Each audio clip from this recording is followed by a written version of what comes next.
মাননীয় স্পিকারকে একটা চিঠি দিয়েছি আগামী 6ই আগস্ট হিরোশিমা দিবস পালন করার জন্যে সংসদ ভবনের দক্ষিণ প্লাজা আমাকে অনুমোদন দেওয়ার জন্যে এবং আগামী 29শে নভেম্বর জাতিসংঘ ঘোষিত ফিলিস্তিনি সংহতি দিবস পালন করার জন্যে এই দুইটা দিবস পালন করার জন্যে অনুমোদন সেই সংসদ ভবনের দক্ষিণ প্লাজা যেন আমাকে অনুমোদন দেওয়া হয় সেই জন্য আমি মাননীয় স্পিকারকে একটা স্মারকলিপি দিয়েছি।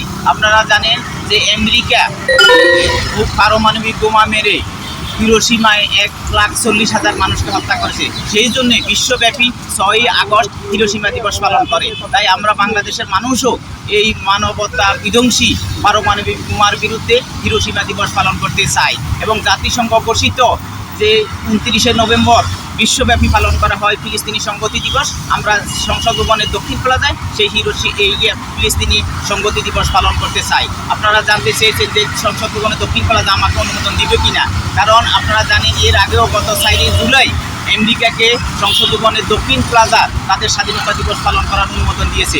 আমরা আশা করছি যে ওরা মানবতা ধ্বংসকারী আর আমরা মানবতা রক্ষার জন্যে সংসদ ভবনের দক্ষিণ প্লাজায় এই দুইটা দিবস পালন করব।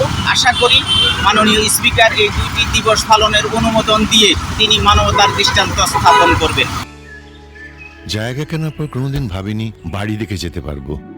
বাবা, তুমি করেছো জমি আর আমি করলাম বাড়ি, এখন থাকবে তোমার নাতি। বসুন্ধরা সিমেন্টের দৃঢ় গাঁথুনি গড়েছে 3 প্রজন্মের এক ঠিকানা। শক্তির মানদণ্ডে উত্তীর্ণ বসুন্ধরা সিমেন্ট। বসুন্ধরা সিমেন্ট, প্রজন্মের বন্ধন।